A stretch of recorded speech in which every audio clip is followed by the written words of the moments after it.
அதனால தான் நானும் நட்டவனாக இருக்கேன் அப்படின்னு என்னை சமாதானப்படுத்திக்கிறதுக்கான முதல் முயற்சியில் தான் எல்லாரும் நம்ம தப்பாக பார்க்கணும். முதல்ல இந்த கில்ட்லேருந்து வெளியில் வாங்க. Come out from the guilt. Life is so simple, don't complicate it. லைஃபுங்கிறது ரொம்ப சிம்பிளான ஈஸியான விஷயம். மனுஷன் அதை காம்ப்ளிகேட் பண்ணுறதுக்கு தான் அவ்வளோ கஷ்டப்படுறான். அதனால தான் ஹாப்பினஸை பார்த்தா அவ்வளோ பயம். இவ்வளோ கஷ்டப்படுறீங்க, சம்பாதிக்கிறீங்க, இதெல்லாம் பற்றி என்ன சொல்கிறீங்க? சந்தோஷமாக இருக்குன்னு தானே சொல்கிறீங்க. யாராவது சந்தோஷமாக இருக்கிறத பற்றி ஒரு கான்ஷியஸ்னஸோடு இருந்திருக்கமான்னு யோசிச்சு பாருங்கள். பயத்தோடு தான் இருக்கும். ஒரு கல்யாண வீடு ரொம்ப நாள் கழிச்சு, ஏன் இப்போ இன்றைக்கே கூட நடக்க வாய்ப்பு இருக்குது. நான் சொல்கிற சம்பவம் ஒரு இடத்துல நடக்கும் பாருங்க. எந்த கெட்ட பழக்கமும் இருக்கக்கூடாது, என்னை தவிர யாரையுமே பார்க்கக்கூடாது, அம்மா அப்பா கூட சேர்ந்து இருக்கக்கூடாது, நான் என்ன சொல்கிறேனோ அதெல்லாம் கேட்கணும், என்னை வாடி பொடின்னு கூப்பிடக்கூடாது, அவ்வளோ ப்ளீஸிங்காக இருக்கணும், நான் சமைச்சு கொடுக்குறத சாப்பிடணும், அவரும் எனக்கு சமைச்சு தரணும், நான் கோபப்பட்டால் பொறுத்துக்கணும், என்னை குழந்த மாதிரி பார்த்துக்கணும்னு ஒரு லிஸ்ட்டு சொன்னாங்க. அப்போ நான் சிம்பிளாக ஒன்று கேட்டேன், கரெக்டு. இப்படி உனக்கு தெரிஞ்சு உங்கள் அண்ணன் தம்பியில் யாராவது ஒருத்தனோ, உங்கள் சொந்தக்காரனில் யாராவது ஒருத்தனோ, இல்லை உங்க கூட படித்தவங்கள யாராவது ஒருத்தன் இருக்கானா? அப்படி பர்ஃபெக்டாக இருந்தால், ஏன்னா நான் மற்றவர்களைப் போல வாழலை. வாழ்க்கையை அடுத்தவருக்கு நிரூபிக்கிறதுக்கு நடக்கிற போராட்டம் இருக்குல்ல, அதுதான் நம்ம வாழ்க்கையுடைய அழகான பக்கங்களை அழிச்சிருது. வாழ்க்கை நான் இப்படி வாழுகிறேன் என்று அடுத்தவர்களுக்கு நிரூபிப்பதற்காக நாம் நடத்தக்கூடிய போராட்டங்கள் தான் நம்ம வாழ்க்கையை நம்ம வாழாமல் பண்ணிடுது. நீ ஒரு ஆவரேஜ் லைஃப் வாழ்கிற, நான் அதை விட ஒரு பர்ஃபெக்டான லைஃப் வாழ்கிறேன். நீ ஒரு சுமாரான வாழ்க்கை வாழ்கிற, அதை விட நான் ஒரு சூப்பரான வாழ்க்கை வாழ்கிறேன். நீ வாழ்கிற வாழ்க்கையெல்லாம் வாழ்க்கையே கிடையாது, நான் வாழ்கிற வாழ்க்கை எப்படிப்பட்டது தெரியுமான்னு அடுத்தவருக்கு நிரூபிப்பதற்காக எடுக்கக்கூடிய முயற்சிகளில் நாம் வாழாமல் போகிறோங்கிற விஷயமே நமக்கு தெரியவே மாட்டேங்குது. Got my point. அதில் ஒன்று தான் இந்த பர்ஃபெக்ஷன். உங்கள் மாதிரி கிடையாது. எங்கள் வீட்டில் எடுத்த பொருள் எடுத்த இடத்துல இருக்கும். கவலையின்றி சுவாசியுங்கள். உலகின் தலை சிறந்த மருத்துவர்கள் உங்களுக்கு சிகிச்சை அளிக்கிறார்கள். நுரையீரல் அறுவை சிகிச்சையில் உலக விகிதத்தை விட அதிக வெற்றி. நீங்கள் புகைப்பிடிக்கும் பழக்கம் உள்ளவரா? ஆண்டுக்கு ஒரு முறை லோடோஸ் சிடி ஸ்கேனில் பரிசோதித்து உங்களையும் உங்கள் குடும்பத்தாரின் பாதுகாப்பை உறுதி செய்து கொள்ளுங்கள். ரூபாய் 5000 மதிப்புள்ள பரிசோதனை ரூபாய் 2500 மட்டுமே. தங்கம் மருத்துவமனை, நாமக்கல் மற்றும் கான்பூர். புருஷன் பொண்டாட்டிக்குள்ளே ஏன் சண்டை வரப்போகுது? யோசிச்சு பாருங்கள். உனக்குன்னா எனக்கு நீனு வாழக்கூடிய ஒரு அற்புதமான ஒரு திருமண வாழ்க்கை, அதுக்குள்ளே ஏன் சண்டை வரப்போகுது? இத்தனைக்கு ஒரு 7 வருஷம் லவ் பண்ணி, காலேஜில் ப்ரொஃபஸர்ஸ்லாம் யாருக்கும் தெரியாமல், வீட்டில் எவனுக்கும் தெரியாமல், எழுத்த பொட்டி கடைக்காரட்ட கூட நாங்களே ஃப்ரெண்ட்ஸ் தெரியுமா அப்படின்னு டெய்லி போய் சொல்லி டீ வாங்கி குடிச்சு அவ்வளோ கஷ்டப்பட்டு காதலிச்சு 10 வருஷத்துக்கு அப்புறம் கல்யாணம் பண்ணி 10-15 மாதத்தில் எதுக்கு சண்டை வரணும்? அவரை தான் உங்களுக்கு பிடிக்குமே, அந்த அம்மாவை தான் உங்களுக்கு பிடிக்குமே, 2 பேர் பிடிச்சி போய் தானே கல்யாணம் பண்ணி ஏன் சண்டை வந்துச்சு அப்படின்னா, நான் உன்னை புரிஞ்சு வச்சுருக்கேன். உங்கள் 2 பேருக்குள்ள ஒரு பிரச்சனையே கிடையாது. பிரச்சனை எங்கே வருது அப்படின்னு கேட்டால், என் கணவரை எனக்கு நன்றாக புரிஞ்சிருக்கிறது. 10 வருட காதல், 5 வருட திருமண வாழ்க்கை. அப்போ எனக்கு அவர் நல்லா புரிஞ்சிருக்கு. அவர் எதுக்கு கோவப்படுவார், எதுக்கு ஆத்திரப்படுவான், எதுக்கு சிரிப்பான், எதுக்கு அழுவான், எது பிடிக்கும், எது பிடிக்காது, இட்லிக்கு தேங்காய் சட்னி பிடிக்குமா, மிளகா சட்னி பிடிக்குமா, அவனுக்கு நெஞ்சரிச்சல் வந்தால் என்ன மாத்திரை சாப்பிட்றான், டைஜின் பிடிக்குமா பிடிக்காதா, மொட்டை மாலில் தனியாக போய் உட்காந்தா என்ன அர்த்தம், பீச்சுக்கு போகணும்னு சொன்னால் என்ன அர்த்தம், படத்துக்கு போகணும்னு சொன்னால் என்ன அர்த்தம், பாப்கார்ன் பிடிக்கலன்னு சொன்னால் அர்த்தம். எனக்கு அக்வர் ஆணிவர் ஒன்று தெரியும்பா. ஆனால் ஒரு நாள் நீங்கள் நினச்ச மாதிரி நடந்துக்க மாட்டார். மொதல் சண்டை எப்படி ஆரம்பிக்கும் தெரியுமா? என்ன புதுசாக பண்ணுறீங்க அப்படிம்பாங்க. பிரச்சனை அவர் பண்ணுறதில்ல. நான் ஒரு லிஸ்ட்டு போட்டு வச்சுருக்கேன், நீ இப்படித்தான். I am perfect, I am a perfect wife. Okay, எனக்கு தெரியும் நீ யார், எப்படி இருப்பேன்னு எனக்கு தெரியும். நான் ஒரு டெம்ப்ளேட் வச்சுருக்கேன்ல, மஞ்சள் தாவணி இவனுக்கு பிடிக்கும், இவன் எப்போதுமே இந்த கலரில் தான் சட்டை போடுவான், இப்படி ஒரு கணக்கு வச்சுருக்கீங்கள. நீங்கள் அவரை எப்படி அனுமானித்து தீர்மானம் பண்ணி வச்சுருக்கீங்களோ அதுக்கு விரோதமாக வேறொரு செயலில் இறங்குகிற போது என்னுடைய ஜட்ஜ்மெண்ட் தப்பான ஒரு கோபம் வருதில்ல, அதில் தான் சண்டை வருது. பழைய ஆளுங்களெல்லாம் கவனித்து பார்த்தீங்களா? அது அப்படி தான் விடுப்பா அப்படின்னு கேஷுவலாக முடிப்பாங்க. என்னைக்காவது யோசிச்சிருக்கீங்களா? ஒரு 16 பேரம்பேத்தி எடுத்த பாட்டி, தாத்தா 90 வயசில் செத்து போகிறார். தாத்தா 90 வயசில் செத்து போகிறாரு, பெரிய சாவு. கொண்டு போய் அடக்கம்லாம் பண்ணிவிட்டு வீட்டுக்கு வந்து, எனக்கு குறுக்க இப்படி வந்தால் ஒரு மனுஷன் எப்படியா பேச முடியும்? எல்லாருக்கும் அவங்க வேலை இருக்குது இல்லை? அவர் வேலை ஃபோட்டோ எடுக்கிறது, அவர் பேசத்தான் ஏன் செய்வார், ஏன் நீ க்ளோஸ் அப் எடுக்கணும் அவர் ஒருத்தன் கேட்பான். எவ்வளோ ப்ரெஷர் பாருங்கள் வாழ்க்கையில். ஒரு சாதாரணமாக பிம்பிளிக்கு பிளாப்படி இட்லி தின்னமா, தோசை தின்னமா, தூங்கி எழுந்திரிச்சோமா, கிரிக்கெட் மேட்ச் பார்த்தோமா, 5 நாள் டெஸ்ட் மேட்ச் ஆரவாரம் இல்லாமல் உட்காந்து பார்க்கக்கூடிய வாழ்க்கையெல்லாம் போய் 2020 கூட கடைசியில் ஹைலைட்ஸ் பார்க்குற இடத்துல கொண்டு அதை நம்மளை விட்டுட்டாங்க. அதுக்கு கூட பொறுமை இல்லாமல் கடைசி 3 ஓவர் பார்ப்போம் அப்படின்னு இந்த மேட்செல்லாம் நான் 2020 உட்காந்து பார்க்க போனால் கடைசியில் மேட்சே முடிஞ்சு போய் ஹைலைட்ஸ் ஓடிட்டு இருக்கு. சரி, இப்போ நான் எங்கே விட்டேன்? குறுக்க கேமரா வந்ததுனால எங்கே விட்டேன்னு எனக்கு தெரியல. எங்கே விட்டேன்? என்னது என்ன தம்பி? 90 வயசில் தாத்தா செத்தது அவ்வளோ மகிழ்ச்சியப்ப. ஓகே, தாத்தா கொண்டு அடக்கம்லாம் பண்ணிவிட்டு எல்லா பேரம்பேத்திங்கெல்லாம் உட்காந்து தாத்தாவை பற்றி அந்த பாட்டிக்கிட்ட கேட்குறாங்க. பாட்டிக்கு ஒரு 80-85 வயசு. 7-8 பிள்ளை பெற்று 10-15 பேரம்பேத்தி அப்படின்னு ஒரு நிறைவான ஒரு வாழ்க்கை. அப்போ தாத்தா பற்றி இவங்க சொல்கிறாங்க, உங்கள் தாத்தா இப்படி, உங்கள் தாத்தா அப்படி, உங்கள் இப்படி, இவர் இப்படி அப்படிலாம் சொல்லிவிட்டு கடைசியாக சொல்கிறாங்க, என்ன அந்த ஆளை புரிஞ்சுக்கவே முடியாது. எது 60 வருஷம் குடும்ப வாழ்க்கை வாழ்ந்து 7-8 பிள்ளை பெற்று 18-19 பேரம்பேத்தி எடுத்து கொண்டு வச்சு அடக்கம் பண்ணியாச்சு. அடக்கம் பண்ணிட்டு வந்து சொல்லி பாட்டு சொல்லி என்ன அந்த மனுஷனை புரிஞ்சுக்கவே முடியாது. அவங்க ஏன் சக்ஸஸ்ஃபுல்னு தெரியுமா? அவரை புரிஞ்சுக்க முடியாதுங்கிறத அவங்க புரிஞ்சுக்கிட்டாங்கிறதுனால தான் அவங்க சக்ஸஸ்ஃபுல் கப்புள். லைஃப்பில் இங்கே பெரிய பிரச்சனை என்ன, நான் ஒரு பெர்ஃபெக்ட் ஒய்ஃபாக இருக்கேன்னா அவரை நான் புரிஞ்சுக்கணும். லைஃபோட சுவாரஸ்யம் ஒருத்தரை புரிஞ்சுக்க முயற்சி பண்ணுறது தான், புரிஞ்சுக்கிறது இல்லை. ஒருத்தர் உங்களுக்கு நல்லா புரிஞ்சிருச்சு, அவ்வளோதான், சோழி முடிஞ்சிச்சு, அந்த ஆளை விட்டுட்டு போயிடுவீங்க. நீ அப்படி பெர்ஃபெக்டான மனுஷன் இந்த உலகத்திலே கிடையாது. நிறைய எதிர்பார்ப்புகள்லாம் இருக்குல்ல, என் வீட்டுக்காரர் இப்படி இருக்கணும், என் மனைவி இப்படி இருக்கணும். யோசிச்சு பாருங்களேன், ஒரு முறை நீயா நான் ஷோவில் வந்து expectations of girls and boys about their future partner அப்படின்னு வந்தப்போ ஒரு லிஸ்ட்லாம் சொன்னாங்க. ஆள் வந்து 5 அடி 6 அடி இருக்கணும், சிகப்பாக இருக்கணும், நல்லா உயரமாக ஒல்லியாக இருக்கணும், பெங்களூரில் வேலை பார்க்கணும், சொந்த அப்பார்ட்மெண்ட் வச்சுருக்கணும், எந்த கெட்ட பழக்கமும் இருக்கக்கூடாது, என்னை தவிர யாரையுமே பார்க்கக்கூடாது, அம்மா அப்பா கூட சேர்ந்து இருக்கக்கூடாது, நான் என்ன சொல்கிறேனோ அதெல்லாம் கேட்கணும், என்னை வாடி பொடின்னு கூப்பிடக்கூடாது, அவ்வளோ ப்ளீஸிங்காக இருக்கணும், நான் சமைச்சு கொடுக்குறத சாப்பிடணும், அவரும் எனக்கு சமைச்சு தரணும், நான் கோபப்பட்டால் பொறுத்துக்கணும், என்னை குழந்த மாதிரி பார்த்துக்கணும்னு ஒரு லிஸ்ட்டு சொன்னாங்க. அப்போ நான் சிம்பிளாக ஒன்று கேட்டேன், கரெக்டு. இப்படி உனக்கு தெரிஞ்சு உங்கள் அண்ணன் தம்பியில் யாராவது ஒருத்தனோ, உங்கள் சொந்தக்காரனில் யாராவது ஒருத்தனோ, இல்லை உங்க கூட படித்தவனில் யாராவது ஒருத்தன் இருக்கானா? அப்படி யாரும் இல்லை சார். உண்மை என்னென்னா, உங்க கூட படித்தவன் மட்டும் இல்லை, யாரு கூட படித்த ஒருத்தனும் அப்படி கிடையாது. நம்ம ஒரு பெர்ஃபெக்ட் பிம்பம் தேடுறோம் பாருங்க. இல்லைன்னா இன்னொரு எக்ஸ்ட்ரீம் இருக்காங்க, மகா மோசமானவனாக இருக்கணும், குடிகார பயலாக இருக்கணும், பொறுப்பு இல்லாமல் சுற்றணும், அப்பங்காசு அழிக்கணும், அவனை கட்டணும், திருத்தணும். லைஃப்பில் ஏதாவது ஒரு சேலஞ்சு மனுஷனுக்கு தேவைப்பட்டுக்கிட்டே இருக்குது. வாழ்க்கையை சுவாரஸ்யப்படுத்துவதற்கு எக்ஸ்ட்ரா இன்க்ரீடியன்ஸை போட்டு ட்ரை பண்ணிகிட்டே இருக்கும். அதில் ஒன்று தான் இந்த பெர்ஃபெக்ஷன். பெர்ஃபெக்டாக இருந்தால், ஏன்னா நான் மற்றவர்களைப் போல் வாழலை, வாழ்க்கையை அடுத்தவருக்கு நிரூபிக்கிறதுக்கு நடக்கிற போராட்டம் இருக்குல்ல, அதுதான் நம்ம வாழ்க்கையுடைய அழகான பக்கங்களை அழிச்சிருது. வாழ்க்கை நான் இப்படி வாழுகிறேன் என்று அடுத்தவர்களுக்கு நிரூபிப்பதற்காக நாம் நடத்தக்கூடிய போராட்டங்கள் தான் நம்ம வாழ்க்கையை நம்ம வாழாமல் பண்ணிடுது. நீ ஒரு ஆவரேஜ் லைஃப் வாழ்கிற, நான் அதை விட ஒரு பெர்ஃபெக்டான லைஃப் வாழ்கிறேன். நீ ஒரு சுமாரான வாழ்க்கை வாழ்கிற, அதை விட நான் ஒரு சூப்பரான வாழ்க்கை வாழ்கிறேன். நீ வாழ்கிற வாழ்க்கையெல்லாம் வாழ்க்கையே கிடையாது, நான் வாழ்கிற வாழ்க்கை எப்படிப்பட்டது தெரியுமான்னு அடுத்தவருக்கு நிரூபிப்பதற்காக எடுக்கக்கூடிய முயற்சிகளில் நாம் வாழாமல் போகிறோங்கிற விஷயமே நமக்கு தெரியவே மாட்டேங்குது. Got my point. அதில் ஒன்று தான் இந்த பெர்ஃபெக்ஷன். உங்கள் மாதிரி கிடையாது. எங்கள் வீட்டில் எடுத்த பொருள் எடுத்த இடத்துல இருக்கும், கரெக்டாக எல்லாத்தையும் நாங்கள் பர்ஃபெக்டாக வச்சுருப்போம். எங்கள் பாப்பாலாம் வந்தவொடனே ஷூவை கலட்டி இங்கே வச்சுட்டு சாக்ஸை கொண்டாந்து நேரம் அதுவே வாஷிங்கில் போட்டு தலையை விட்டு அதுவே கழுவிடும். ஒன்று இப்படி பண்ணிடும். இல்லை அந்த பிள்ளைக்கு படிப்பு வருதோ வரலையோ அதை நல்லா படிக்க வைக்கணும், அது பிடிச்ச படிப்பை படிக்க வைக்கலாம். ஓகே, எனக்கு இந்த படிப்பு படிக்குதுன்னா இதை படித்தா தான் நமக்கான, ஏன்னா நான் இன்னொருத்தருக்கு ப்ரூவ் பண்ண வேண்டியிருக்கு. அப்புறம் நம்ம ஹஸ்பண்ட், அவருக்கு பிடிச்சது சிம்பிளாக ஒரு லைஃபாக நீ இப்படி தான் ட்ரெஸ் பண்ணணும். மனைவி, நீ இந்த கல்யாணத்துக்கு வரல, எல்லாம் இருக்க நகை எல்லாத்தையும் எடுத்துகிட்டு போ. நேராக போய் எஸ்பிஐ பேங்க்கில் லாக்கரை உள்ளே போனால் பின்னால் 5 பேர் நிற்பான்.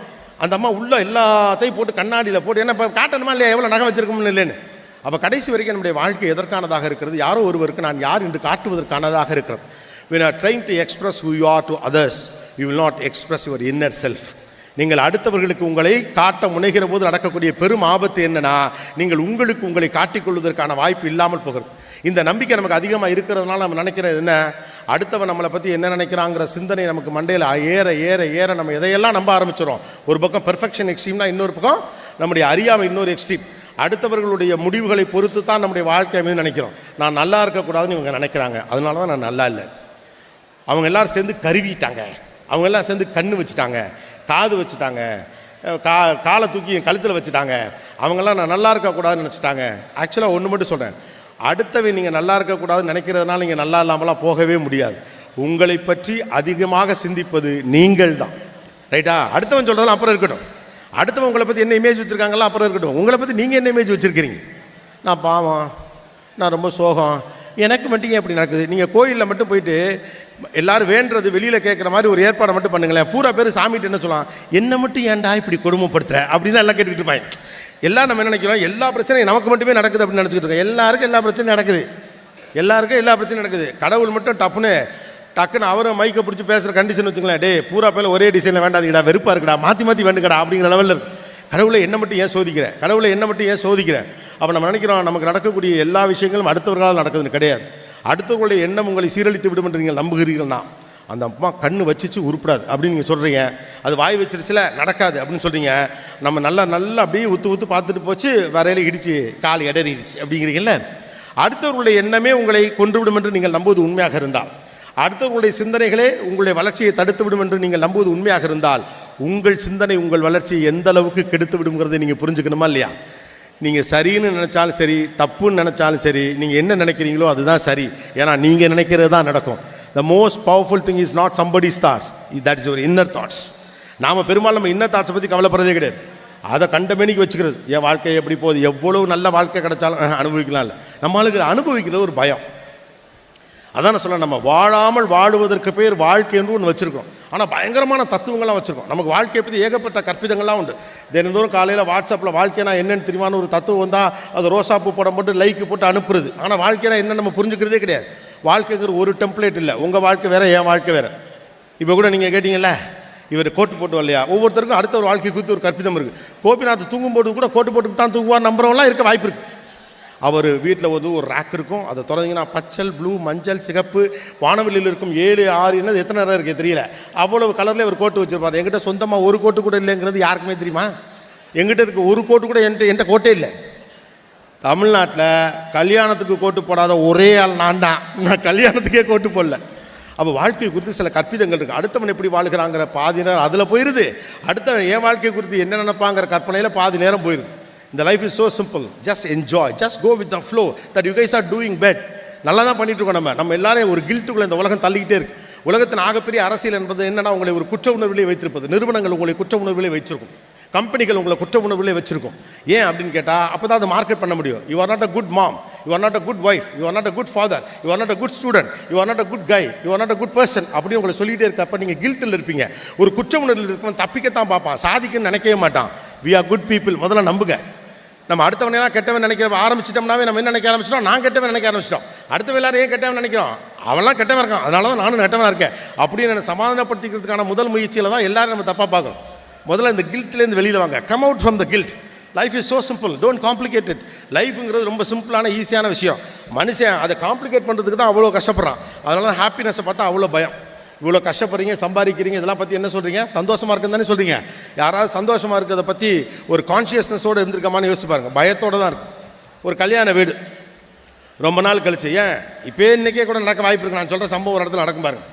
ஒரு கல்யாண வீடு அல்லது இந்த மாதிரி நண்பர்கள்லாம் சந்திக்கக்கூடிய இடத்துலையோ ஒரு 4 லேடிஸ் இல்லை 4 ஆண்கள் 5 பசங்க எல்லாம் சேர்ந்து பேசி சிரித்து என்னென்னமோ காசிப் கதைகள்லாம் பேசி அதெல்லாம் பண்ணி அப்படியே பயங்கரமாக சிரிப்பாங்க. அப்படியே சிரித்து முடிச்சு கண்ணுலேருந்து அப்படியே தண்ணி வரும். அந்த ஒரு ஆண்டி கண்ணெல்லாம் தொடச்சிட்டு சொல்லுவாங்க, ஐயோ அப்பா இன்றைக்கி இவ்வளோ சிரிச்சிட்டேன், நாளைக்கு என்ன போதோ தெரியலை அப்படிம்பாங்க. ஏன்னா இன்றைக்கி சிரித்தா நாளைக்கு ஏதாவது ஆயிரும்.